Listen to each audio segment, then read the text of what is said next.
सदुद्धलीलया गृहीतशक्तित्रितयाय देहिनाम् अन्तर्ध्रुवायानुपलभ्य वर्त्मने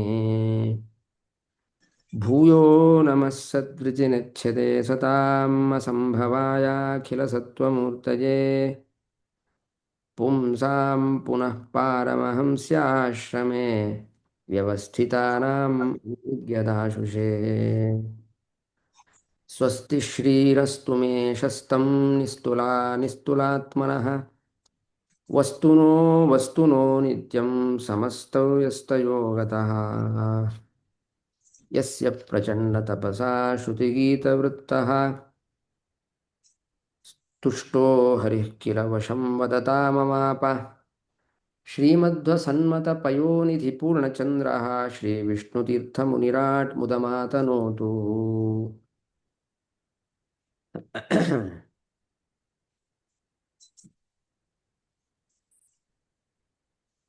ನಿಮಿಷ screen share ಮಾಡ್ತೀನಿ. ಪ್ರವೃತ್ತ ಕರ್ಮ ತ್ಯಾಗ ಪ್ರಕರಣ ಅಂತ ಆಗ್ತಾ ಇತ್ತು. ಅಲ್ಲಿ ಕೊನೆಯ ಶ್ಲೋಕ ಆಗಬೇಕು.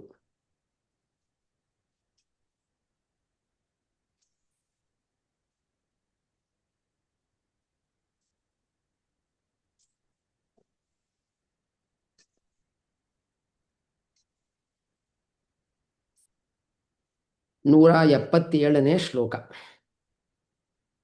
ಮಾವಃ ಪದವ್ಯಃ ಪಿತರಸ್ಮದಾಸ್ಥಿತಾ ಯಾ ಯಜ್ಞಶಾಲಾಸನ ಧೂಮವರ್ತ್ಮನಾಂ ಕದನ್ನ ತೃಪ್ತೈಃ ಅಸುಭೃದ್ಭಿರೀಡಿತಾ ಅವ್ಯಕ್ತಲಿಂಗಾ ಅವಧೂತ ಸೇವಿತಾಃ.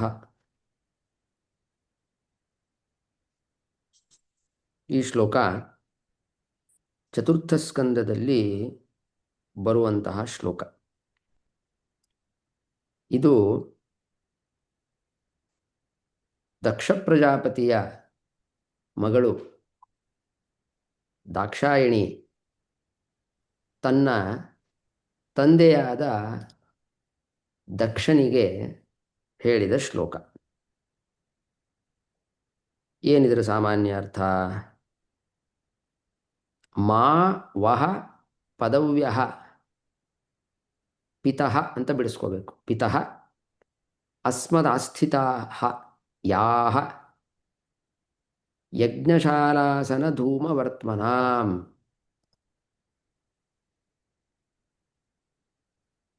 ಪಿತಃ ಅಂತ ಬಿಡಿಸ್ಕೋಬೇಕಿದೆ. ಅಸ್ಮದಾಸ್ಥಿತಾಃ ಯಾಃ ಯಜ್ಞಶಾಲಾಸನ ಧೂಮವರ್ತ್ಮನಾಂ ಕದನ್ನ ತೃಪ್ತೈಃ ಅಸುಭೃದ್ಭಿಃ ಈಡಿತಾ ಅವ್ಯಕ್ತಲಿಂಗಾಃ ಅವಧೂತ ಸೇವಿತಾಃ.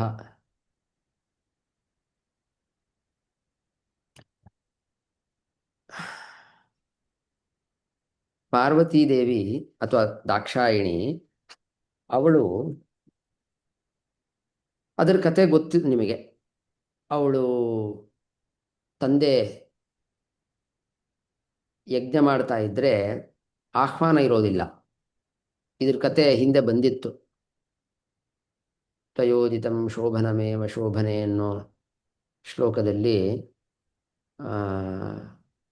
ಹಿಂದಿನ ಪ್ರಕರಣದಲ್ಲಿ ಗುರುಗಳ ಮಹನ್ನಿಂದ ವರ್ಜನ ಪ್ರಕರಣದಲ್ಲಿ ಈ ಕಥೆ ಬಂದಿತ್ತು. ಆ ಮಹನ್ನಿಂದ ವರ್ಜನ ಪ್ರಕರಣದಲ್ಲಿ ಕಥಂ ಸುತಾಯಾಹ ಪಿತೃಗೇಹ ಕೌತುಕಂ ತ್ವಯೋದಿತಂ ಶೋಭನಮೇವ ಶೋಭನೆ ಮೊದಲಾದ ಶ್ಲೋಕಗಳಿಂದ ಎಷ್ಟು ಅನರ್ಥ ಇದೆ, ಮಹಜ್ಜನರ ನಿಂದಾವನ್ನು ಮಾಡಿದರೆ ಅಂತ ಆ ಶ್ಲೋಕಗಳಲ್ಲಿ ಬಂದಿತ್ತು. ಅದೇ ಕಥೆನೇ ಅಲ್ಲೇ ಬರುವ ಆ ಕಥೆ ಮುಂದೆ ಹೋಗುತ್ತೆ. ಮುಂದೆ ಹೋಗಿ ಆ ದಾಕ್ಷಾಯಿಣಿ ರುದ್ರದೇವರಿಗೆ ಸಮ್ಮತ ಇಲ್ಲದೆ ಹೋದ್ರೂ ತನ್ನ ತಂದೆಯ ಮನೆಗೆ ಈ ಥರ ಒಂದು ಕಾರ್ಯಕ್ರಮ ಆದಾಗ ಹೋಗಬಹುದು ಅಂತ ತಾನೇ ಸಮಾಧಾನ ಮಾಡಿಕೊಂಡು ಹೋಗ್ತಾಳೆ. ಅಲ್ಲಿ ಹೋದರೆ ಅವ್ರ ತಂದೆ ಮಾತಾಡಿಸೋದಿಲ್ಲ, ದಕ್ಷ ಪ್ರಜಾಪತಿ ಮಾತಾಡಿಸೋದಿಲ್ಲ. ಅಂದರೂ ಸುಮ್ಮನೆ ಇರ್ತಾಳೆ.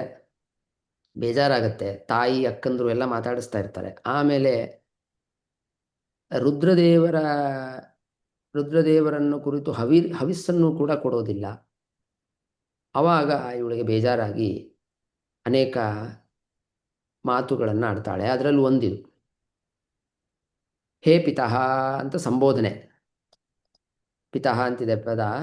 ಹೇ ಪಿತಃ, ತಂದೆ, ಅಸ್ಮದಾಸ್ಥಿತಾ ಅವಧೂತ ಸೇವಿತಾ ಯಾ ಪದವ್ಯ ತಾಹ ವಹ ಮ, ಎಲ್ಲ ಒಂದೊಂದು ಅಕ್ಷರ ಇದ್ದಂತಿದೆ. ಹೇ ತಂದೆ, ನಾವು ನಾವು ಅಂದರೆ ಇಲ್ಲಿ ಪಾರ್ವತಿ ದಾಕ್ಷಾಯಿಣಿ ಹೇಳ್ಕೊತಾ ಇದ್ದಾಳೆ, ನಮ್ಮಂತೆ ಇರುವವರು ಅಂತ. ನಾವು ಅಂದರೆ ನಾನು ಒಬ್ಳೇ ಅಂತ ಅರ್ಥ ಅಲ್ಲ, ನಮ್ಮಂತೆ ಇರುವವರು. ಯಾರನ್ನ ಯಾವ ಯಾವುದನ್ನು ನಾವು ಇಷ್ಟಪಡ್ತೀವಿ, ನೀ ಯಾವುದನ್ನು ಇಷ್ಟಪಡ್ತೀಯ, ಅದರ ವ್ಯತ್ಯಾಸವನ್ನು ಹೇಳ್ತಾ ಇದ್ದಾಳೆ ದಾಕ್ಷಾಯಿಣಿ. ನಾವು ಅವಧೂತ ಸೇವಿತಾ, ಅವಧೂತರು ಅಂತಿರ್ತಾರಲ್ವಾ, ಈ ನಮ್ಮ ಸಾರೋದ್ಧಾರಕಾರರೇ ಅವಧೂತರು. ಅಂದರೆ ಅವರು ಯಾರಿಗೂ ಏನೂ ಬೇಡೋದಿಲ್ಲ, ಕೇಳೋದಿಲ್ಲ, ಯದೃಚ್ಛಾಲಾಭ ಸಂತುಷ್ಟರಾಗಿರ್ತಾರೆ. ಶುಕಾಚಾರ್ಯರು ಅವಧೂತರು.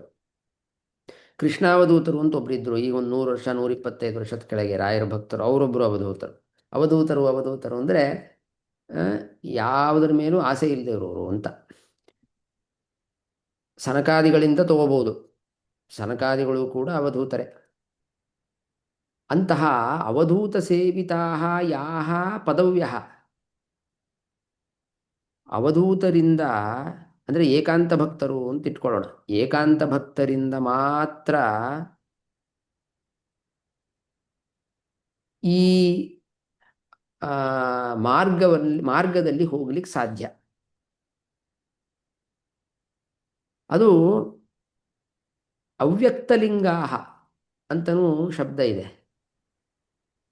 ಅವ್ಯಕ್ತಲಿಂಗಾ ಅಂತ ಅಂದ್ರೇನು? ಅವ್ಯಕ್ತಲಿಂಗಾ ಅಂದರೆ, ಲಿಂಗ ಅಂದರೆ ಲಕ್ಷಣ. ಬೇರೆಯವರಿಗೆ ಆ ಮಾರ್ಗನೇ ಗೊತ್ತಾಗೋದಿಲ್ಲ. ಯಾವುದೋ ಒಂದು ಮಾರ್ಗ ಇದೆ, ದಾರಿ, ಅದು ಏಕಾಂತರ ಭಕ್ತರು ಮಾತ್ರ ಆ ಮಾರ್ಗವನ್ನು ಕುರಿತು ಹೋಗಲಿಕ್ಕೆ ಸಾಧ್ಯ. ಬೇರೆಯವರಿಗೆ ಇದು ಏನು ಅಂತಲೇ ಗೊತ್ತಾಗೋದಿಲ್ಲ, ಮಾರ್ಗನೇ ಗೊತ್ತಾಗೋದಿಲ್ಲ. ಅದೇನದು ಏಕಾಂತ ಭಕ್ತರು ಮಾಡುವ ಮಾರ್ಗ ಅಂದರೆ, ಅದೊಂದು ಕರ್ಮ ಮಾರ್ಗ. ಕರ್ಮ ಮಾರ್ಗ ಅಂದರೆ ಸಕಾಮ ಕರ್ಮ ಅಂತ ಅರ್ಥ ಅಲ್ಲ, ಅದು ಮಹಾನಿಯಮ ಕರ್ಮ ಮಾರ್ಗ ಅಂತಿದೆ.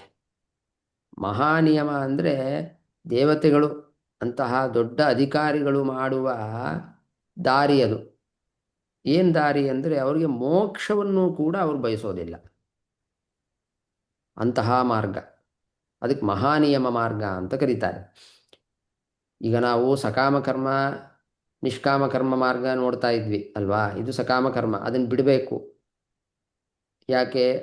ಅದು ನಶ್ವರವಾದ ಫಲ.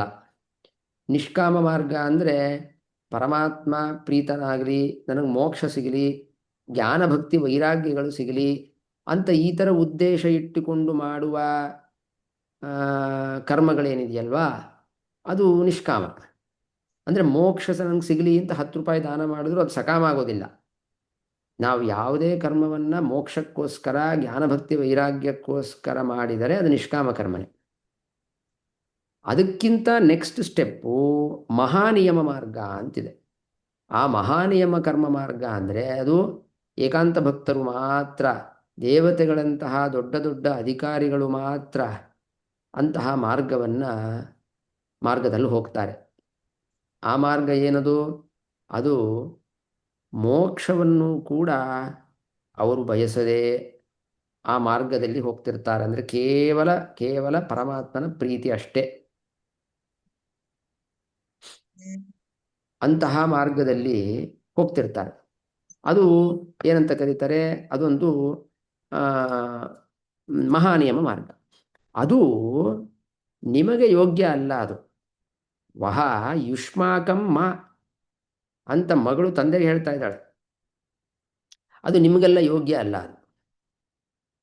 ತರ್ಹಿ ಕೀದೃಶ್ಯ ಯೋಗ್ಯಾ, ಹಾಗಾದರೆ ಅವರಿಗೆ ದಕ್ಷ ಪ್ರಜಾಪತಿ ಏನು ಮಾಡ್ತಾ ಇದ್ದಾನೆ ಅವನಿಗೆ ಯಾವುದು ಯೋಗ್ಯವಾದದ್ದು ಅಂದರೆ, ಯಜ್ಞಶಾಲಾಸನ ಧೂಮವರ್ತ್ಮನಾಂ ಕದನ್ನ ತೃಪ್ತೈ ಅಸುಭೃದ್ಭಿ ಈಡಿತಾ ಪದವ್ಯ ವಹ ಯೋಗ್ಯಾ. ಯಜ್ಞಶಾಲಾ ಯಜ್ಞಶಾಲಾಸನ ಧೂಮವರ್ತ್ಮನಾಂ ಅಂದರೆ, ಯಜ್ಞಶಾಲಾ ಅಂದರೆ ಯಾಗದಲ್ಲಿ, ಯಾಗಶಾಲೆ, ಅದರಲ್ಲಿ ಆಸನ ಅಂದರೆ ದೀಕ್ಷಿತನಾಗಿರೋದು, ಅಂದರೆ ಯಜ್ಞಕ್ಕೋಸ್ಕರ ದೀಕ್ಷೆಯನ್ನು ಪಡೆದು ಅದರಲ್ಲಿರೋದು ಇದ್ದು. ಧೂಮವರ್ತಮ, ಧೂಮವರ್ತಮ ಅಂದರೆ ಧೂಮ ಮಾರ್ಗ. ಧೂಮ ಮಾರ್ಗ ಅಂದರೆ ಈ ನಾವು ಹೊಗೆ ನೋಡ್ತೀವಲ್ಲ ಅದಲ್ಲ. ನಮ್ಮ ಸಿದ್ಧಾಂತದಲ್ಲಿ ಎರಡು ಮಾರ್ಗಗಳಿದೆ. ಧೂಮ ಮಾರ್ಗ, ಅರ್ಚಿರಾದಿ ಲೋಕಗಳ ಮಾರ್ಗ ಅಂತ ಎರಡು ಮಾರ್ಗಗಳಿದೆ. ಆ ಎರಡು ಮಾರ್ಗದಲ್ಲಿ ಕಾಮ್ಯಕರ್ಮವನ್ನು ಯಾರು ಅನುಷ್ಠಾನ ಮಾಡ್ತಾರೆ ಅವರು ಆ ಧೂಮ ಮಾರ್ಗ ಅಂದರೆ ಪಿತೃಯಾನ, ಪಿತೃಯಾನ ದೇವಯಾನ ಅಂತ ಎರಡು. ಆ ಪಿತೃಯಾನದಲ್ಲಿ, ಯಾನ ಅಂದರೆ ಮಾರ್ಗ, ಆ ಧೂಮ ಮಾರ್ಗ ಅಂದರೂ ಒಂದೇ, ಪಿತೃಯಾನ ಎಲ್ಲ ಒಂದೇ. ಆ ಧೂಮ ಮಾರ್ಗದಲ್ಲಿ ಅವರು ಹೋಗ್ತಾರೆ. ಅಂತಹ ಮಾರ್ಗವುಳ್ಳ ನೀವು ಯುಷ್ಮಾಕಂ, ನಿಮಗೆ ನಿಮ್ಮ ಕದನ್ನೇನ, ಕದನ್ನ ತೃಪ್ತೈಹಿ ಅಂತಿದೆ. ಕದನ್ನ ಅಂದರೆ ಕುತ್ಸಿತವಾದ ಆಹಾರ, ಕೆಟ್ಟ ಅನ್ನ, ಕದನ್ನ. ಇಲ್ಲೇನು ಕೆಟ್ಟ ಅನ್ನ ಅಂದರೆ, ಈ ಹೋಮದಲ್ಲಿ ಯಾಗದಲ್ಲಿ ಅನೇಕ ಪಶುಗಳ ವಿಷಸನ, ವಿಷಸನ ಅಂದರೆ ಆ ಪಶುಗಳನ್ನು ಅದನ್ನು ಒಂದು ರೀತಿಯಲ್ಲಿ ಅದರ ಪ್ರಾಣವನ್ನು ತೆಗೆದು ಅದರ ವಪಾವನ್ನು, ವಪಾದಿಂದ ಹೋಮ ಮಾಡೋದು. ಇದೆಲ್ಲ ಮತ್ತು ವೇದದಲ್ಲಿರೋದೇ, ಏನು ವೇದ ಅವಿಹಿತ ಅಲ್ಲ ಇದು. ಈಗ ಅಶ್ವಮೇಧ ಯಾಗದಲ್ಲಿ ಒಂದು ಅಶ್ವವನ್ನು ತೆಗೆದುಕೊಂಡು ಅದನ್ನು ವಿಷಸನ ಮಾಡಿ ಅದರ ಒಂದು ವಪಾಯಿಂದ ಹೋಮ ಮಾಡೋದು ಅಂತೆಲ್ಲ ಇದೆ. ಇದೆಲ್ಲ ಏನಾಯಿತು? ಇದೆಲ್ಲ ಈ ತರಹ ಒಂದು ಪಶುಮಾಂಸವನ್ನು ಹೋಮ ಮಾಡಿ ಅದರಿಂದ ದೇವತೆಗಳನ್ನು ತೃಪ್ತಿಪಡಿಸಿ ಏನು ಆ ಮಾರ್ಗದಿಂದ, ಧೂಮಾದಿ ಮಾರ್ಗದಿಂದ ಸ್ವರ್ಗಕ್ಕೆ ಹೋಗ್ತಾರಲ್ಲ, ಅಂತಹ ಅದರಿಂದ ತೃಪ್ತರಾಗಿರುವ ಪ್ರಾಣಿಗಳು ಏನು ಬಯಸ್ತಾರೆ ಮಾರ್ಗ, ಅದು ಕಾಮ್ಯಕರ್ಮ ಮಾರ್ಗ. ಅದು ನಮಗೆ ಬೇಡ, ನಿಮಗೆ ಬೇಕು, ನಮಗೆ ಬೇಡ. ನಮಗೆ ಮಹಾನಿಯಮ ಮಾರ್ಗ ಬೇಕು. ನಿಮಗೆ ಈ ಯಜ್ಞಶಾಲೆಯಲ್ಲಿ ದೀಕ್ಷಿತರಾಗಿ ಸ್ವರ್ಗಕ್ಕೆ ಹೋಗಬೇಕು ಅಂತ ಇಚ್ಛೆ ಇಟ್ಕೊಂಡು ಕಾಮ್ಯಕರ್ಮವನ್ನು ಮಾಡಿ ಕದನ್ನ ಅಂದರೆ ಪಶುಮಾಂಸ ರೂಪವಾದ ಕದನ್ನದಿಂದ ಯಾರು ತೃಪ್ತರಾಗ್ತಾರೆ, ಅಂತಹ ಕಾಮ್ಯಕರ್ಮ ಮಾರ್ಗಕ್ಕೆ ನೀವು ಹೋಗ್ತೀರಿ, ಅದು ನಮಗೆ ಬೇಡ ಅಂತ ಸತೀದೇವಿ ದಾಕ್ಷಾಯಿಣಿ ದಕ್ಷ ಪ್ರಜಾಪತಿಗೆ ಹೇಳ್ತಾ ಇದ್ದಾಳೆ. ಏನು ಹೇಳಲಿಕ್ಕೆ ಬರ್ತಾ ಇದ್ದಾರೆ ಈ ಶ್ಲೋಕದಲ್ಲಿ ಅಂತ ವಿಷ್ಣು ತೀರ್ಥರು ಅದಕ್ಕೆ ಸ್ವಲ್ಪ ವಿವರಣೆ ಕೊಡ್ತಾರೆ. ಈ ಶ್ಲೋಕದಲ್ಲಿ ಸ್ವರ್ಗಕ್ಕೆ ಬೇಕಾಗುವ ಅದನ್ನೇ ಉದ್ದೇಶ ಇಟ್ಟುಕೊಂಡು ಮಾಡುವ ಕರ್ಮಗಳು ಅಂತೇನಿದೆ ಅದೆಲ್ಲ ಕಾಮ್ಯಕರ್ಮಗಳು. ಅದರಿಂದ ಸತ್ತ ಮೇಲೆ ಬೇರೆ ಬೇರೆ ಲೋಕಗಳಿಗೆ ಹೋಗಿ ಸ್ವರ್ಗಕ್ಕೆ ಹೋಗಿ ಅಲ್ಲಿ ಸುಖವನ್ನು ಅನುಭವಿಸಿ ಮತ್ತೆ ಭೂಮಿಯಲ್ಲಿ ಹುಟ್ಟಬೇಕು. ಇದು ಕಾಮ್ಯ ಫಲದ ಉದ್ದೇಶ ಇಟ್ಟಿಕೊಂಡು ಮಾಡಿದರೆ ಈ ತರಹ ಒಂದು ಸೀಕ್ವೆನ್ಸ್, ಸತ್ತ ಮೇಲೆ ಧೂಮಾದಿ ಲೋಕಗಳನ್ನು ತಲುಪಿ ಆಮೇಲೆ ಆ, ಸ್ವರ್ಗಕ್ಕೆ ಹೋಗಿ ಅಲ್ಲಿ ಸುಖವಾಗಿದ್ದು ಮತ್ತೆ ಭೂಮಿಯಲ್ಲಿ ಬಂದು ಮತ್ತೆ ಹುಟ್ಟಿ ಮತ್ತೆ ಹೋಗೋದು. ಇದು ಕಾಮ್ಯ ಫಲದ ಉದ್ದೇಶಪೂರ್ವಕವಾಗಿ ಮಾಡುವ ಕರ್ಮದ ಫಲ ಇದು. ಇದಕ್ಕೆ ಪ್ರವೃತ್ತ ಕರ್ಮ ಅಂತ ಹೇಳ್ತಾರೆ. ಇದು ಆ, ನೀವು ಮಾಡ್ತಾ ಇರೋ ಕೆಲಸ. ಆದರೆ ನಮಗಿದು ಬೇಡ. ಏಕಾಂತ ಭಕ್ತರು ಅವರು ಮಹಾನಿಯಮ ಎನ್ನುವ ಒಂದು ಆ, ಅವಸ್ಥೆಯಿಂದ, ಅದೊಂದು ಮಾರ್ಗ, ಅದನ್ನು ಆಶ್ರಯಿಸಿ ಅವರು ಮೋಕ್ಷಕ್ಕೆ ಹೋಗ್ತಾರೆ ಅಂತ ಈ ಶ್ಲೋಕದಲ್ಲಿ ಆ ಪ್ರವೃತ್ತ ಕರ್ಮ ಅದನ್ನು ಬೈದಿದ್ದಾರೆ ಸತೀದೇವಿ. ನಿವೃತ್ತ ಕರ್ಮ ಅದು ಶಾಶ್ವತವಾದ ಫಲವನ್ನು ಕೊಡುತ್ತೆ. ಪ್ರವೃತ್ತ ಕರ್ಮ ಅದು ನಿಮಗಿಟ್ಕೊಳ್ಳಿ, ನಿಮಗೆ ಅದು ಯೋಗ್ಯ ಅಂತ ಇಷ್ಟು ತೋರ್ತಾ ಇದೆ. ಇದರಲ್ಲಿ ಒಂದು ಸ್ವಲ್ಪ ಏನು ಡೌಟ್ ಬರುತ್ತೆ ಅಂದರೆ, ಅಲ್ರಿ ದಕ್ಷ ಪ್ರಜಾಪತಿ ಏನು ಸಾಮಾನ್ಯನ? ಅವನು ದೊಡ್ಡ ದೇವತೆ, ಸೂರ್ಯ ಚಂದ್ರ ಯಮದ ಮೇಲಿದ್ದಾನವನು. ಅಂತಹವನಿಗೆ ಸತೀದೇವಿ ನಿನಗೆ ಕಾಮ್ಯಕರ್ಮನೇ ಯೋಗ್ಯ, ನಿನಗೆ ಮೋಕ್ಷ ಮಾರ್ಗ ಯೋಗ್ಯ ಅಲ್ಲ ಅಂತ ಸತೀದೇವಿ ಹೀಗೆ ನಿಂದಿಸೋದು ಸರಿನಾ ಅಂತ ಪ್ರಶ್ನೆ ಬರುತ್ತೆ. ಅದಕ್ಕೆ ಆಚಾರ್ಯರು ತಾತ್ಪರ್ಯದಲ್ಲಿ ಹೇಳಿದ್ದಾರೆ, ಯಥಾಯೋಗ್ಯಂ ತು ತಾತ್ಪರ್ಯಂ ನಿಂದಯ ಅನ್ಯದೇವತು. ಅಂದರೆ ಇದು ವಸ್ತುತಃ ಆ, ಸತೀದೇವಿ ಸತೀದೇವಿ ದಕ್ಷ ಪ್ರಜಾಪತಿ ಮೇಲೆ, ಆದರೆ ಅವಳಿಗೆ ಬೈಯುವ ಅಭಿಪ್ರಾಯ ಅಲ್ಲ. ದಕ್ಷ ಪ್ರಜಾಪತಿ ಮೋಕ್ಷ ಮಾರ್ಗಕ್ಕೆ ಬರೋದೇ ಇಲ್ಲ, ಅಥವಾ ಅವನು ಆ ಕಾಮ್ಯಕರ್ಮವನ್ನು ಆಚರಣೆ ಮಾಡಿ ಹೋಗ್ತಾನೆ ಬೇರೆ ಲೋಕಗಳಿಗೆ ಅಂತ ಹಾಗೆ ಅರ್ಥ ಅಲ್ಲ. ಹಿರಿಯರು ಕಿರಿಯರಿಗೆ ಮಾತಿನಿಂದ ಮಾಡುವ ಶಿಕ್ಷೆ ಇದು. ಸತೀದೇವಿ ಅವನಿಗಿಂತ ಹಿರಿಯ, ಮಗಳಾಗಿದ್ದರೂ ಹಿರಿಯ, ಅಂದರೆ ತಾರತಮ್ಯದಲ್ಲಿ ಮೇಲ್ಗಡೆ ಇದ್ದಾಳೆ. ರುದ್ರದೇವರು ಅಷ್ಟೇ. ಅದರಿಂದ ಮಾತಿನಿಂದ ಶಿಕ್ಷೆ ಕೊಡ್ತಾ ಇದ್ದಾರೆ, ನೀ ಮಾಡಿದ್ದು ಸರಿಯಲ್ಲ ಅಂತ. ಇನ್ನೊಂದು, ಅವನಲ್ಲಿ ಕಲಿಯಾವೇಶ ಇತ್ತು ದಕ್ಷ ಪ್ರಜಾಪತಿಯಲ್ಲಿ. ಆ ಕಲಿಯಾವೇಶದಿಂದ ಹೀಗೆಲ್ಲ ಮಾಡ್ತಾ ಇರಬೇಕಾದ್ರೆ ಅದು ಕಲಿಯಾವೇಶದಿಂದನೇ ಈ ತರಹ ಪ್ರವೃತ್ತ ಕರ್ಮಗಳನ್ನು ಮಾಡ್ತಾ ಇದ್ದ ಅಂತ ಇಟ್ಕೊಳ್ಬೇಕು ಅಂತ ಇನ್ನೊಬ್ಬರು ವ್ಯಾಖ್ಯಾನಕಾರರು ಬರೆದಿದ್ದಾರೆ. ಒಟ್ಟು ಸತೀದೇವಿ ಹೀಗೆ ತಂದೆಗೆ ಮಾತಾಡಿದ್ರು, ದಕ್ಷ ಪ್ರಜಾಪತಿ ಇದಕ್ಕೆ ಈ ಥರ ಮಾಡ್ತಾ ಇದ್ದಾನೆ ಅನ್ನೋ ಅರ್ಥ ಇಲ್ಲಿ ಮುಖ್ಯ ಅಲ್ಲ. ವಿಷ್ಣುತೀರ್ಥರು ಇಟ್ಟಿರೋದು ಪ್ರವೃತ್ತ ಕರ್ಮ ಅನ್ನೋದು ಹೇಯ, ನಿವೃತ್ತ ಕರ್ಮ ಅನ್ನೋದು ಅದು ಒಳ್ಳೆಯದು, ಅದನ್ನು ಪರಿಪಾಲನೆ ಮಾಡಬೇಕು. ಮಹಾನಿಯಮ ಅಂತಂತುವೆ ತುಂಬಾ ಅದು ಕೇವಲ ಯೋಗ್ಯರಾದ ಅಧಿಕಾರಿಗಳು ಮಾತ್ರ ಆ ತರಹ ಒಂದು ಮಹಾನಿಯಮವನ್ನು ಪಾಲಿಸ್ತಾರೆ ಅನ್ನೋದು ತಾತ್ಪರ್ಯ. ಪ್ರವೃತ್ತ ಕರ್ಮ ನಿಂದಾದಲ್ಲಿ ತಾತ್ಪರ್ಯ. ಅದಕ್ಕೆ ಆಚಾರ್ಯರು ಯಥಾಯೋಗ್ಯಂ ತು ತಾತ್ಪರ್ಯಂ ನಿಂದಾಯ ಅನ್ಯದೇವತು.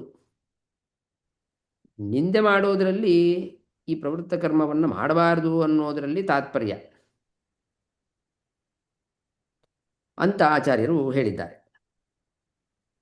ಇಷ್ಟು ಹೇಳಿ ಆ ಸ್ವರ್ಗ ಸುಖ, ಸ್ವರ್ಗಭೋಗಗಳು ಅಂತೆಲ್ಲ ಇದೆಯಲ್ವಾ, ಅದೆಲ್ಲ ನಶ್ವರ ಫಲ ಉಳ್ಳದ್ದು, ಅಲ್ಪ. ಅದರಿಂದ ಅವುಗಳು ಬೇಡ. ಮೋಕ್ಷ ಎನ್ನುವ ನಿತ್ಯವಾದ ಮಹಾಪುರುಷಾರ್ಥ ಈ ಅರ್ಚಿನಾದಿ ಮಾರ್ಗದಿಂದ ಹೋಗುವ ನಮಗೆ ಅಂದರೆ ಇವರು ಸತೀದೇವಿ ಹೇಳ್ತಾ ಇದ್ದಾಳೆ, ನಮಗೆ ಲಭ್ಯ ಇದೆ. ಅದು ಅನಾಯಾಸದಿಂದ ಬೇರೆ ಅದು ಸಿಗತ್ತೆ. ಇದಾದರೆ ಆಯಾಸ. ಆ ಆಯಾಸದಿಂದ ಈ ಕರ್ಮಗಳನ್ನೆಲ್ಲ ಮಾಡಬೇಕು, ಈ ಯಾಗಗಳನ್ನೆಲ್ಲ ಮಾಡಬೇಕು ಅಂತ ಹೇಳಲಿಕ್ಕೆ ಇಲ್ಲಿ ಯಜ್ಞಶಾಲಾಸನ ಧೂಮವರ್ತ್ಮನ ಅಂತ ಆ ಶಬ್ದಗಳನ್ನು ಇಟ್ಟಿದ್ದಾರೆ ವೇದವ್ಯಾಸ ದೇವರು.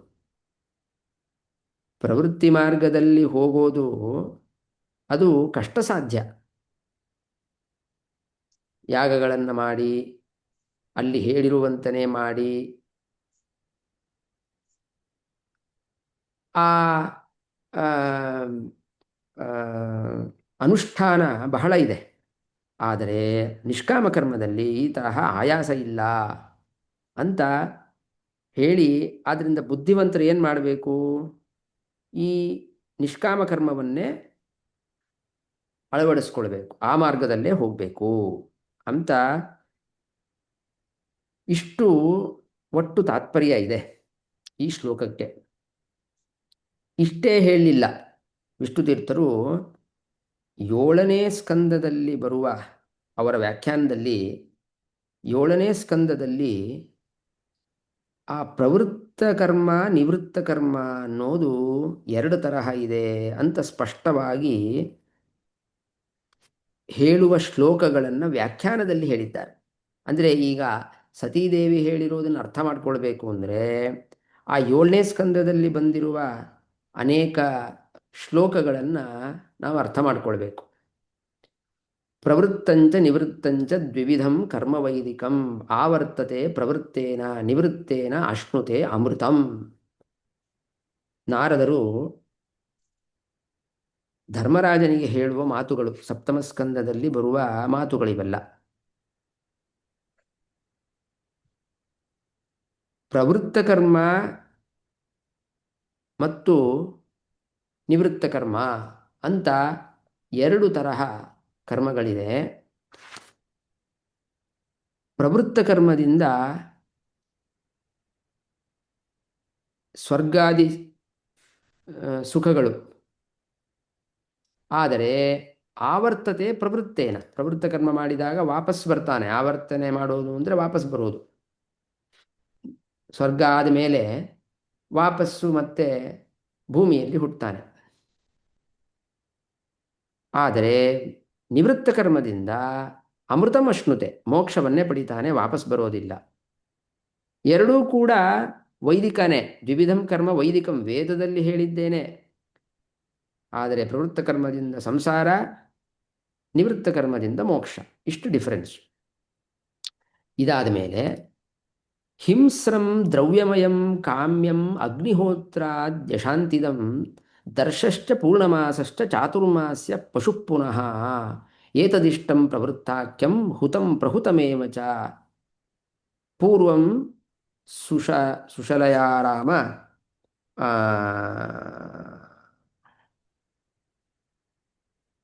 ಅಲ್ಲ, ಏತದ್ದಿಷ್ಟಂ ಪ್ರವೃತ್ತಾಖ್ಯಂ ಹುತಂ ಪ್ರಹುತಮೇವ ಚ ಪೂರ್ತಂ ಸುರಾಲಯಾರಾಮ ಕೂಪಾಜೀವ್ಯಾದಿ ಲಕ್ಷಣಂ. ಇದು ಸ್ವಲ್ಪ ತಪ್ಪು ಪ್ರಿಂಟ್ ಮಾಡಿದ್ದೀನಿ. ಪೂರ್ತಂ, ಅದು ಪೂರ್ವಮಲ್ಲ, ಪೂರ್ತಂ ಸುರಾಲಯಾರಾಮ ಕೂಪಾಜೀವ್ಯಾದಿ ಲಕ್ಷಣ. ಏನು ಹೇಳಲಿಕ್ಕೆ ಬರ್ತಾ ಇದ್ದಾರೆ ಅಂದರೆ, ನಾರದರು ಏನು ಹೇಳ್ತಾ ಇದ್ದಾರೆ ಧರ್ಮರಾಜನಿಗೆ ಅಂದರೆ, ನೋಡಿ, ಅಗ್ನಿಹೋತ್ರ ಇದೆ, ದರ್ಶಪೂರ್ಣಮಾಸ ಇದೆ, ಚಾತುರ್ಮಾಸ್ಯ ಇದೆ. ಚಾತುರ್ಮಾಸ್ಯ ಅಂದರೆ ನಾವು ಮಾಡೋ ಚಾತುರ್ಮಾಸ್ಯ ಅಲ್ಲ, ಚಾತುರ್ಮಾಸ್ಯ ಯಾಗ ಅಂತಲೇ ಬೇರೆ ಯಾಗ ಇದೆ, ಅದು ಪಶುಯಾಗ ಅಂತಿದೆ. ಹೀಗೆ 28 ಯಾಗಗಳಿದೆ ವೇದದಲ್ಲಿ. ಆ ಎಲ್ಲ ಯಾಗಗಳಲ್ಲಿ ಒಂದಲ್ಲ ಒಂದು ರೀತಿಯಿಂದ ಹಿಂಸೆ ಇದೆ. ಹಿಂಸೆ ಇದ್ದ ಮಾತ್ರಕ್ಕದೇನು ಪಾಪ ಸಾಧನ ಅಂತ ಅರ್ಥ ಅಲ್ಲ. ವೈದಿ ಹಿಂಸಾ ನ ಪಾಪ ಸಾಧನಂ. ವೇದ ವಿದ್ಯುಕ್ತವಾದ ಹಿಂಸೆ ಅಂತ ಏನಿದೆಯಲ್ವಾ, ಈಗ ನಾ ಹೇಳಿದ್ನಲ್ಲ, ಅಶ್ವಮೇಧ ಯಾಗದಲ್ಲಿ ಅಶ್ವದ ವಿಶಸನ ಮಾಡಬೇಕು, ಅದೇನು ಹಿಂಸೆ ಆದ್ರೂ ಅದು ಪಾಪ ಅಲ್ಲ. ಯಾಕೆ? ಅದು ವೇದದಲ್ಲಿ ಹೇಳಿದೆ.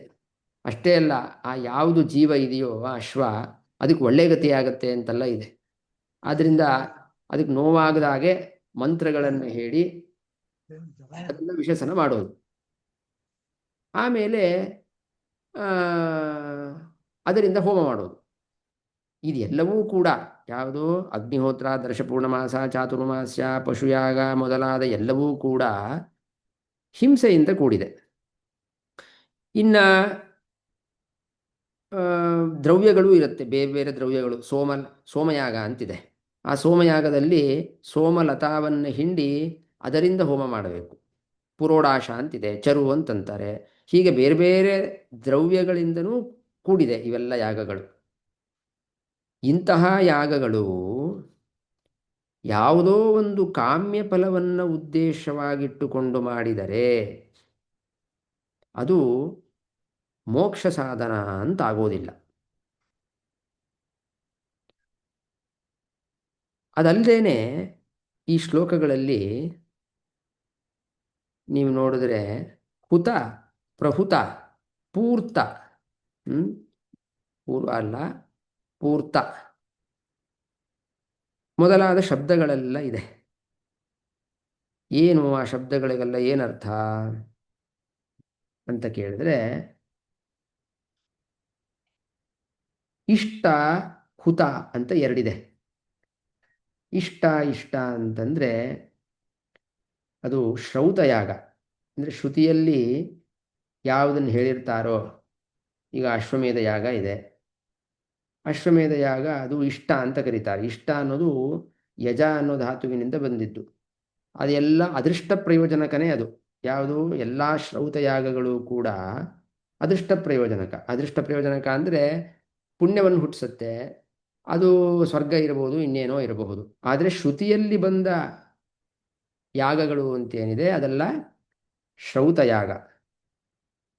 ಇನ್ನು ಹುತಾಹುತ ಅಂತಂದರೆ ಸ್ಮಾರ್ತ ಯಜ್ಞ, ಅಂದರೆ ಸ್ಮೃತಿಗಳಲ್ಲಿ ಬಂದಿರುವ ಯಜ್ಞ ಯಾಗಗಳು, ಅದೆಲ್ಲ ಹುತ ಅಂತ ಕರೀತಾರೆ.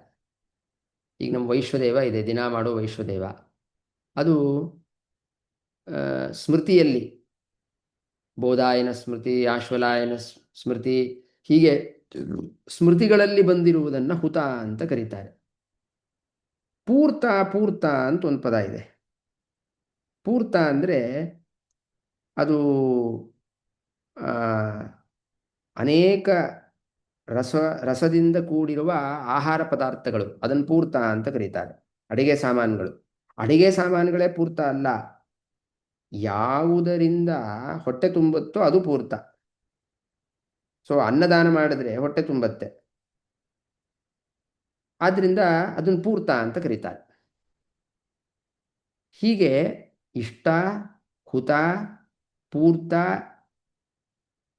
ಇನ್ನ ಅಜೀವ್ಯ ಅಂದರೆ ಬದುಕಲಿಕ್ಕೆ ಬೇಕಾದ ಅನೇಕ ಸ್ಥಾನಗಳನ್ನು ಕಟ್ಟಿಸೋದು. ಈ ಉದಾಹರಣೆಗೆ ಛತ್ರ. ಈ ಬದ್ರಿ ಯಾತ್ರೆಗೆ ಹೋಗ್ತಾ ಅಲ್ಲಿ ಅನೇಕ ಬಿರ್ಲಾ ಛತ್ರಗಳೆಲ್ಲ ಇದೆ. ಇನ್ನೂ ಬೇಕಾದಷ್ಟು ಜನ ಅವರೆಲ್ಲ ಛತ್ರಗಳು ತೆಗೆದಿದ್ದಾರೆ.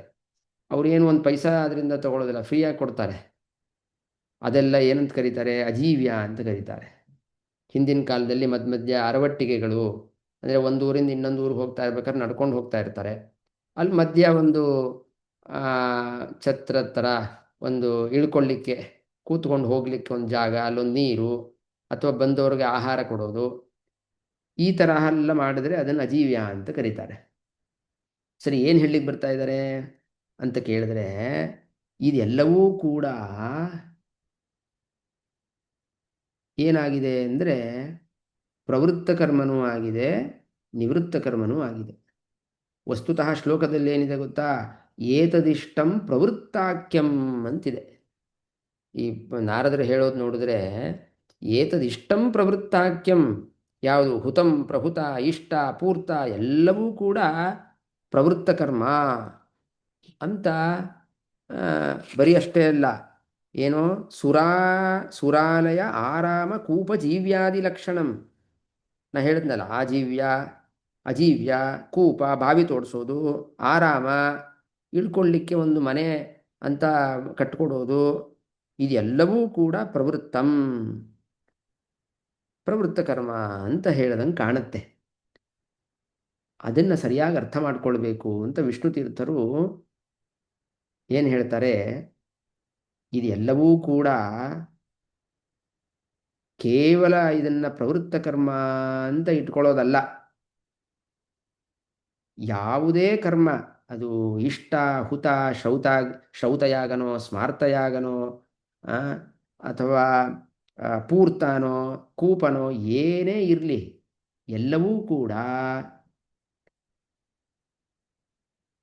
ಒಂದು ಫಲದ ಉದ್ದೇಶವನ್ನು ಇಟ್ಟುಕೊಂಡು ಮಾಡಿಬಿಟ್ರೆ ಅದು ಸಕಾಮ ಪ್ರವೃತ್ತ ಅಂತಾಗತ್ತೆ. ಇದೇ ಕರ್ಮಗಳನ್ನು ಪರಮಾತ್ಮನ ಪ್ರೀತಿಗೋಸ್ಕರ ಮಾಡೋದು ಅಂತಾದರೆ ಅವಾಗ ಅದೇ ಕರ್ಮ ನಿವೃತ್ತ ಕರ್ಮ ಅಂತಾಗತ್ತೆ ಅಂತ ಒಟ್ಟು ವಿಷ್ಣುತೀರ್ಥರು ಈ ಸಪ್ತಮಸ್ಕಂದದ ವಾಕ್ಯಗಳನ್ನು ಕೊಟ್ಟು ಏನು ಹೇಳ್ತಾ ಇದ್ದಾರೆ ಅಂತಂದರೆ, ಈ ಎಲ್ಲ ದ್ರವ್ಯ, ಪಶು ಯಾಗ ಅಥವಾ ದ್ರವ್ಯಯಾಗ ಅಥವಾ ಇಷ್ಟ ಪೂರ್ತ ಏನೇನು ಬಂದಿದೆಯೋ ಎಲ್ಲವೂ ಕೂಡ ಫಲೋದ್ದೇಶಪೂರ್ವಕವಾಗಿದ್ದರೆ ಪ್ರವೃತ್ತ ಕರ್ಮ ಅಂತಾಗತ್ತೆ. ಈ ಎಲ್ಲ ಪ್ರವೃತ್ತ ಕರ್ಮಗಳನ್ನು ಮಾಡುವವರು ಎಲ್ಲಿ ಹೋಗ್ತಾರಪ್ಪ ಅಂದರೆ ಅದನ್ನು ಹೇಳಿದ್ದಾರೆ ಇಲ್ಲಿ. ದ್ರವ್ಯ ಸೂಕ್ಷ್ಮ ಅದಾಯ್ತಾ. ಧೂಮೋ ರಾತ್ರಿರಪಕ್ಷಯ ಅಯನಂ ದಕ್ಷಿಣಂ ಸೋಮೋ ದರ್ಶ ಓಷಧಿ ವೀರುದ ಅನ್ನಂ ರೇತ ಇತಿ ಕ್ಷೇಮ ಪಿತೃಯಾನಂ ಪುನರ್ಭವ.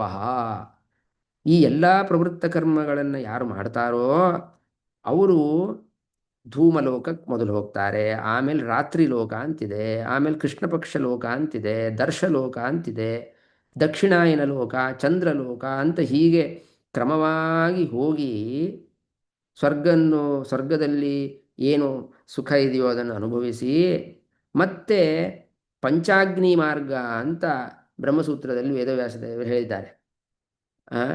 ಅದೇ ಅನ್ನಂ ರೇತಃ ಇತಿ ಕ್ಷೇಮ, ಓಷಧಿ ವೀರುದಃ ಮಳೆ ರೂಪದಲ್ಲಿ ಬಂದು ಆಮೇಲೆ ಯಾವುದೋ ಒಂದು ಭತ್ತದಲ್ಲಿ ಧಾನ್ಯದಲ್ಲಿ ಬಂದು ಹೀಗೆ ಪಂಚಾಗ್ನಿ ಮಾರ್ಗ ಅಂತ ಕರೆದಿದ್ದಾರೆ.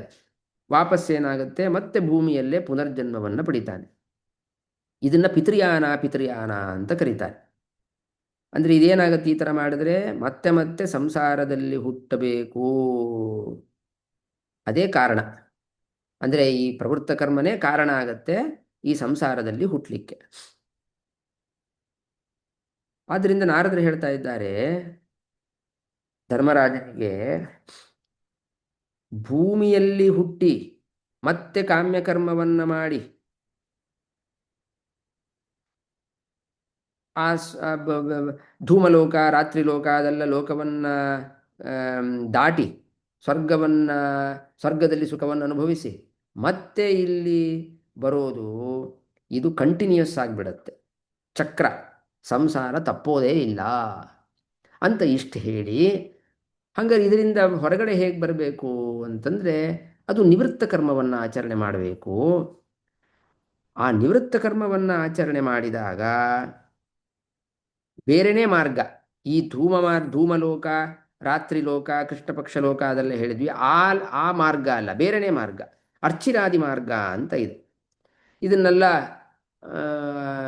ಅನುವ್ಯಾಖ್ಯಾನದಲ್ಲಿ ಆಚಾರ್ಯರು ಸುಧಾದಲ್ಲಿ ಇನ್ನೂ ವಿಸ್ತೀರ್ಣವಾಗಿ ಇದರದ್ದೆಲ್ಲ 4ನೇ ಅಧ್ಯಾಯದಲ್ಲಿ ಮೋಕ್ಷ ಹೇಗೆ, ಅದರ ಮಾರ್ಗ ಏನು ಎಲ್ಲ ವಿಸ್ತಾರವಾಗಿದೆ. ಸಂಕ್ಷೇಪವಾಗಿ ಶ್ಲೋಕದಲ್ಲಿ ಬರುವಂತಹದ್ದೇನೆಂದರೆ, ಈ ನಿತ್ಯ ನಿವೃತ್ತ ಕರ್ಮವನ್ನು ಯಾರು ಆಚರಣೆ ಮಾಡ್ತಾರಲ್ವಾ ಅವರು ಮೊದಲು ಏನು ಮಾಡಬೇಕು ಅಂದರೆ ಪ್ರಾಣೋತ್ಕ್ರಮಣ ಕಾಲದಲ್ಲಿ ಲಯ ಚಿಂತನೆಯನ್ನು ಮಾಡಬೇಕು. ಅದನ್ನು ವಿಷ್ಣುತೀರ್ಥರು ಇಲ್ಲಿ ಕೋಟ್ ಮಾಡಿದ್ದಾರೆ. ಇಂದ್ರಿಯೇಷು ಕ್ರಿಯಾಯಜ್ಞಾನ್ ನಾನಾದೀಪೇಶು ಜುಹ್ವತಿ. ಹಾಗೆ ಒಂದು 2-3 ಶ್ಲೋಕದಲ್ಲಿ ಏನು ಹೇಳಿದ್ದಾರೆ ಅಂತಂದರೆ, ಆ ನಿವೃತ್ತ ಕರ್ಮ ಮಾಡುವವರು ಕೊನೆ ಕಾಲದಲ್ಲಿ ಅವರು ಯಾವ ತರಹ ಅವಸ್ಥಾ ಇರುತ್ತೆ ಅಂದರೆ, ಅವರು ತಮ್ಮ ಲಯಚಿಂತನೆಯನ್ನು ಮಾಡ್ತಾರೆ. ಅವರ ಪ್ರಾಣದ ಉತ್ಕ್ರಮಣ ಕಾಲದಲ್ಲಿ ಚಿಂತನೆ ಮಾಡಿ ಏನು ಮಾಡ್ತಾರೆ ಅಂದರೆ, ಯಜ್ಞಾಭಿಮಾನಿಗಳು ಅಂತ ಶತಸ್ಥ ದೇವತೆಗಳು ಅಂತಿದ್ದಾರೆ, ಅವರಲ್ಲಿ ಆ ದೇವತೆಗಳನ್ನು ಇಂದ್ರಿಯಾಭಿಮಾನಿ ದೇವತೆಗಳಲ್ಲಿ ಹೋಮಿಸಬೇಕು. ಏನ್ರಿ ನಾವು ಅವ್ರನ್ನ ತೆಗೆದು ಹೋಮ ಮಾಡೋದಾ? ಹೋಮ ಅಂತಂದರೆ ಇವರ ಅಧೀನ ಅಂತ ಧ್ಯಾನ ಮಾಡಬೇಕು ಅಂತ ಅರ್ಥ. ಅದನ್ನೇ ಅಲ್ಲಿ ಇಂದ್ರಿಯಾಣಿ ಮನಸ್ಸೇವಂ ವಾಚಿ ವೈಕಾರಿಕಂ ಮನಃ ಅಂತ ಅನೇಕ ಶ್ಲೋಕಗಳು ಬರುತ್ತೆ. ಅಲ್ಲಿ ಆ ಯಜ್ಞಾಭಿಮಾನಿ, ಇಂದ್ರಿಯಾಭಿಮಾನಿ, ಮನೋಭಿಮಾನಿ ಮತ್ತು ಇಂದ್ರ, ವೇದಾಭಿಮಾನಿ ಪಾರ್ವತಿ, ಆಮೇಲೆ ಈ ಓಂಕಾರದಲ್ಲಿರುವ ಆ, ಅಕಾರ ಉಕಾರ ಮಕಾರ ಅಂತೇನಿದೆ ಅವುಗಳ ಅಭಿಮಾನಿ ಮತ್ತು ಓಂಕಾರಾಭಿಮಾನಿಯಾದವನೇ ಶೇಷ, ಬಿಂದುವಿಗೆ ಅಭಿಮಾನಿಯಾದವಳು ಸರಸ್ವತಿ. ಆ ಓಂಕಾರದಲ್ಲಿ ನಾದ ಅಂತ ಒಂದಿದೆ, 8 ಇದರಲ್ಲಿ ಅಕಾರ ಉಕಾರ ಮಕಾರ ನಾದ ಬಿಂದು ಘೋಷ ಅಂತೆಲ್ಲ ಇದೆಯಲ್ವಾ, ಆ ನಾದಾಭಿಮಾನಿಯಾದವಳು ಸರಸ್ವತಿ. ಹೀಗೆ ಕ್ರಮವಾಗಿ ಆ ತಾರತಮ್ಯದಲ್ಲಿ ಹಿಂದಿನವರು ಮುಂದಿನವರಲ್ಲಿ ಲಯವನ್ನು ಹೊಂದುತ್ತಾರೆ. ಅಂದರೆ ಅಧೀನ, ಅವರೆಲ್ಲ ಇವರ ಅಧೀನ ಅಂತ ಧ್ಯಾನ ಮಾಡಬೇಕು. ಹೀಗೆ ಮಾಡಾದ ಮೇಲೆ ಅವನು ಪ್ರಾಣವನ್ನು ಉತ್ಕ್ರಮಣ ಮಾಡಿ ಅರ್ಚಿರಾದಿ ಮಾರ್ಗವನ್ನು ಮೂಲಕ ಹೋಗ್ತಾನೆ. ಆದರೆ ಅರ್ಚಿರಾದಿ ಮಾರ್ಗಗಳನ್ನು ಸ್ಮರಣೆ ಮಾಡಬೇಕು. ಅಂದರೆ ಅರ್ಚಿಲೋಕ ಅಂದರೆ ಅಲ್ಲಿ ಅರ್ಚಿ ಮತ್ತು ಜ್ಯೋತಿ ಅಂತ 2 ರೂಪದಲ್ಲಿ ಅಗ್ನಿದೇವ, ಅಗ್ನಿ ದೇವತೆ ಅಲ್ಲಿ ಸಿಗ್ತಾನೆ ಜ್ಞಾನಿಯಾದವನಿಗೆ. ಆಮೇಲೆ ಆತಿವಾಹಿಕ, ಅಭಿಜಿತ್, ದಿವಾ, ಶುಕ್ಲ ಪಕ್ಷ, ಆ ಕಡೆ ಕೃಷ್ಣ ಪಕ್ಷ ಇತ್ತು ಎಲ್ಲಿ ಆ ಪಿತೃಯಾನದಲ್ಲಿ, ಇದು ದೇವಯಾನ ಇದು ಶುಕ್ಲ ಪಕ್ಷ. ಆಮೇಲೆ ಉತ್ತರಾಯಣ, ತಟಿತ್, ವರುಣ, ಹೀಗೆ ಒಂದಾದ ಮೇಲೆ ಒಂದು ಲೋಕಗಳನ್ನು ಶಾಸ್ತ್ರದಲ್ಲಿ ಹೇಳಿದ್ದಾರೆ. ಆ ಲೋಕಗಳ ದ್ವಾರ ಇಂದ್ರಲೋಕವನ್ನು ತಲುಪಿ ಆಮೇಲೆ ಧ್ರುವಲೋಕಕ್ಕೆ ತನಕ ಬರ್ತಾನೆ. ಅಲ್ಲಿ ಈ ವಿಶ್ವತೈಜಸ ಪ್ರಾಜ್ಞ ಅಂತೆಲ್ಲ ಇದೆಯಲ್ವಾ, ಒಟ್ಟು 6 ಮಂದಿ ಈ ವಿಶ್ವತೈಜಸ ಪ್ರಾಜ್ಞ ತುರಿಯ ಅಂತನ್ನೋದು ಬೇರೆ 4. ಅದಲ್ಲದೇನೆ ವಾಯುದೇವರ ಮಕ್ಕಳು 6 ಜನ ಇದ್ದಾರೆ. ವಿಶ್ವತೈಜಸ ಪ್ರಾಜ್ಞ, ಅನಿರುದ್ಧ, ಪ್ರದ್ಯುಮ್ನ, ಸಂಕರ್ಷಣ ಅಂತ ಅವ್ರ ಹೆಸರುಗಳು. ಭಾರತೀ ವಾಯುದೇವರ ಮಕ್ಕಳು. ಅಲ್ಲಿ ಭಾರತೀ ಲೋಕ ಅಂತ ಒಂದಿದೆ, ಅಲ್ಲಿ ಹೋಗಿ ಆಮೇಲೆ ಮುಖ್ಯ ಪ್ರಾಣನ ಹತ್ತಿರ ಬಂದು ಸೇರ್ತಾನೆ. ಅಲ್ಲಿಂದ ಮತ್ತೆ ಅವನದು ಯಾರು ಚತುರ್ಮುಖ ಬ್ರಹ್ಮದೇವರ ಉಪದೇಶವನ್ನು ಪಡೆದುಕೊಂಡು ಮೋಕ್ಷಕ್ಕೆ ಹೋಗ್ತಾನೆ. ಆ ಬ್ರಹ್ಮಾಂಡ ಅಂತ ತಗೊಂಡ್ರೆ ಆ ಬ್ರಹ್ಮಾಂಡದ ಹೊರಗಡೆ ಪೃಥ್ವಿ ತತ್ವ 10 ಲಕ್ಷ ಯೋಜನ ಇದೆ. ಅದರ ಆಚೆ ನವಾವರಣಗಳಿದೆ. ಆ ನವಾವರಣಗಳನ್ನು ದಾಟಿ ಆಮೇಲೆ ಅಲ್ಲಿ ವಿರಜಾ ನದಿ ಸ್ನಾನ, ಅಲ್ಲಿ ಭಗವದ್ರೂಪಗಳ ಪ್ರಾಪ್ತಿ. ಈ ಮಾರ್ಗದಲ್ಲಿ ಹೋಗುವವರು ದೇವಯಾನ ಮಾರ್ಗ, ದೇವಯಾನ ಮಾರ್ಗ ಅಂತ ಇದನ್ನು ಕರೀತಾರೆ. ಇದೆಲ್ಲ ವಿಷ್ಣು ತೀರ್ಥರು ಅವರ ವ್ಯಾಖ್ಯಾನದಲ್ಲಿ ಹೇಳಿದ್ದಾರೆ, ಶ್ಲೋಕಗಳನ್ನು ಕೊಟ್ಟು. ಈ ಲೋಕಗಳು ಅಂತೇನಿದೆ ದೇವಯಾನ ಮಾರ್ಗದಲ್ಲಿ, ಇದು ಒಂದು ಲೋಕಕ್ಕಿಂತ ಇನ್ನೊಂದು ಲೋಕದಲ್ಲಿ ಸುಖ ಜಾಸ್ತಿ. ಅಂದರೆ ಸೀದಾ ಹೋಗ್ತಾ ಇರೋದಲ್ಲ, ಆ ಲೋಕದಲ್ಲಿ ಸ್ವಲ್ಪ ದಿನ ಇದ್ದು ಸುಖವನ್ನು ಅನುಭವಿಸಿ ಮತ್ತೆ ಇನ್ನೊಂದು ಲೋಕಕ್ಕೆ ಹೋಗೋದು. ಇದೆಲ್ಲ ಏನು, ಇದೆಲ್ಲ ಇನ್ನೂ ಪರಮಾತ್ಮನ ಇದು ಯಾವುದು ಲಿಂಗದೇಹ ಭಂಗ ಅದೆಲ್ಲ ಆಗೋಕ್ಕಿಂತ ಮುಂಚೆ ಇವೆಲ್ಲ. ಒಂದು ಲೋಕದಿಂದ ಇನ್ನೊಂದು ಲೋಕಕ್ಕೆ ಹೋಗಿ ಅಲ್ಲೆಲ್ಲ ವರ್ಣನೆ ಮಾಡಿದ್ದಾರೆ. ಅಲ್ಲಿರೋ ಆ ಲೋಕದಲ್ಲಿರುವ ದೇವತೆಗಳು ಉತ್ತಮ ಜೀವ ಏನು ಸಾಧನೆ ಮಾಡ್ಕೊಂಡು ಬರ್ತಾ ಇದ್ದಾನೆ, ಅವನ ಕೈ ಹಿಡಿದುಕೊಂಡು ಅವ್ರಿಗೆಲ್ಲ ಆದರ ಉಪಚಾರಗಳನ್ನು ಮಾಡಿ, ಇವನು ಬ್ರಹ್ಮಜ್ಞಾನಿ, ಇವನು ನಿಷ್ಕಾಮ ಕರ್ಮವನ್ನು ಮಾಡಿ ಈ ಥರ ಮೋಕ್ಷವನ್ನು ಪಡಿತಾ ಇದ್ದಾನೆ ಅಂತ ಅವ್ರಿಗೆಲ್ಲ ಆದರವನ್ನು ಮಾಡಿ ಬರಮಾಡ್ಕೊಳ್ತಾರೆ ಅಂತಹ ಲೋಕದಲ್ಲಿ.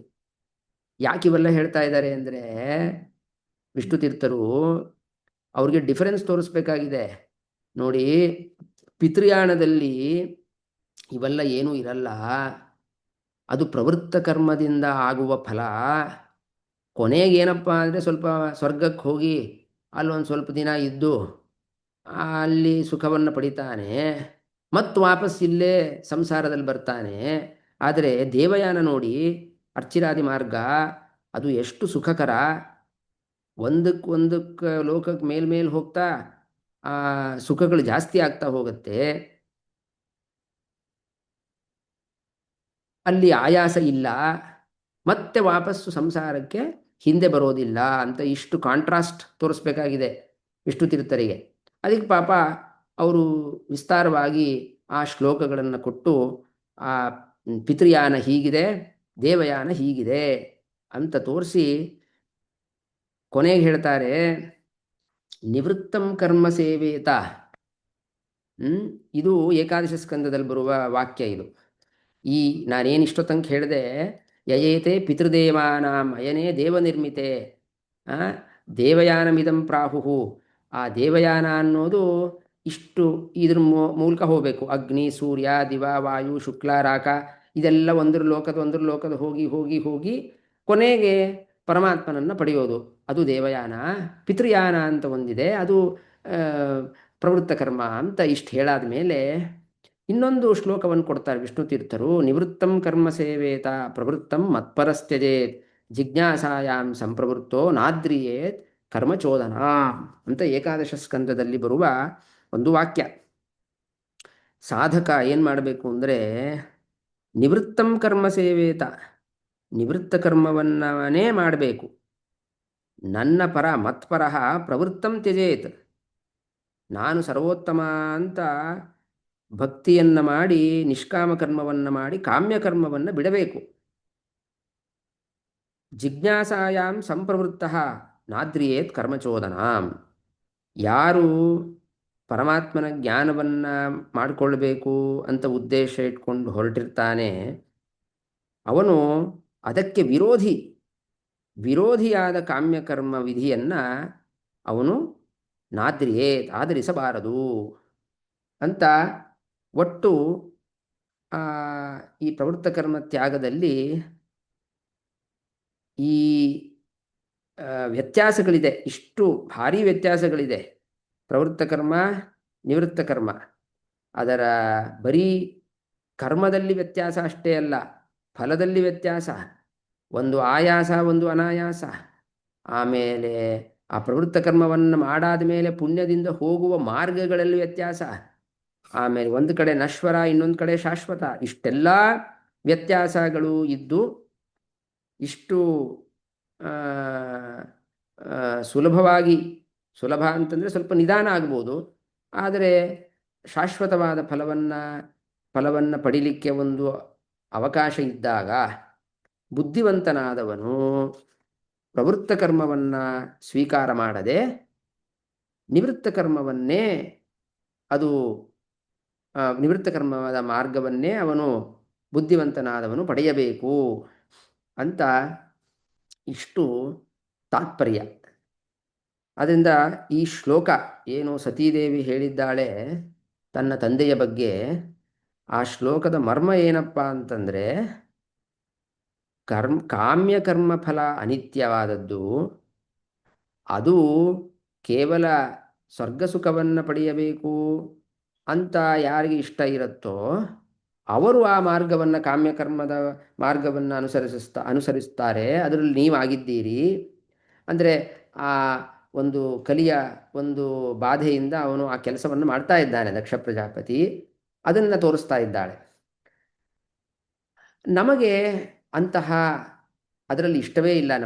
ನಮಗೆ ಕಾಮ್ಯಕರ್ಮ ಮಾಡೋದರಲ್ಲಿ ಇಷ್ಟನೂ ಇಲ್ಲ, ಫಲದ ಉದ್ದೇಶನೂ ಇಲ್ಲ.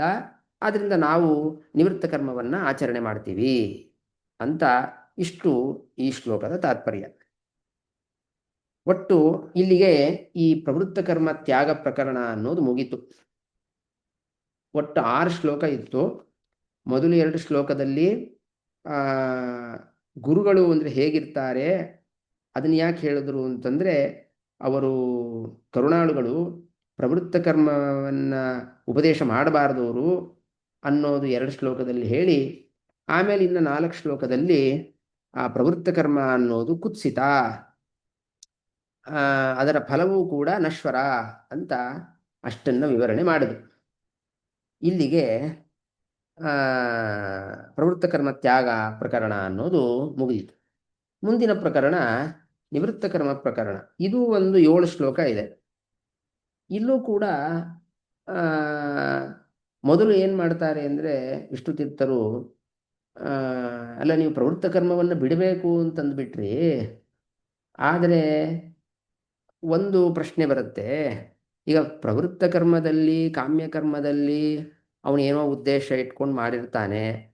ಆ ಉದ್ದೇಶ ಆ, ಸಿಗತ್ತೆ ಸ್ವಲ್ಪ, ಆ ಸ್ವರ್ಗದಲ್ಲಿ ಫಲ ಅಂತೂ ಸಿಗತ್ತೆ. ನೀವು ನಿವೃತ್ತ ಕರ್ಮದಲ್ಲಿ ಯಾವ ಉದ್ದೇಶವನ್ನು ಇಟ್ಕೊಳ್ಬೇಡಿ ಅಂತ ಅಂದ್ಬಿಟ್ರಿ. ಈಗ ಎಷ್ಟೊಂದು ಸ್ಟೆಪ್ಸ್ ಇದೆ ನಿವೃತ್ತ ಕರ್ಮದಲ್ಲೂ ಸರಿ, ಪ್ರವೃತ್ತ ಕರ್ಮದಲ್ಲೂ ಸರಿ.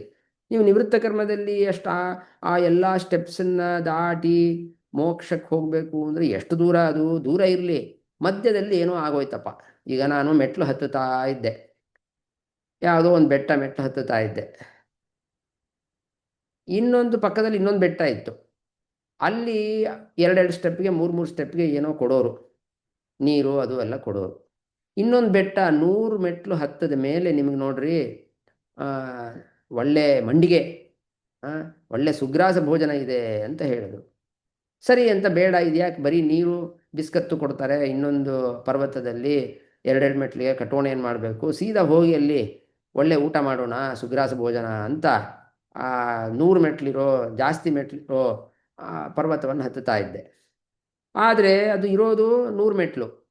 ನನಗೆ 50-80 ಮೆಟ್ಲು ಹತ್ತಬೇಕಾದ್ರೆ ಸುಸ್ತಾಗೋಯ್ತು. ನನಗೆ ಇನ್ನು ಹತ್ತಲಿಕ್ಕೆ ಆಗಲ್ಲ ನನ್ನ ಕೈಲಿ. ಇನ್ನು 20 ಮೆಟ್ಲು ನಾನು ಹತ್ತಲಿಕ್ಕೆ ಆಗೋದಿಲ್ಲ.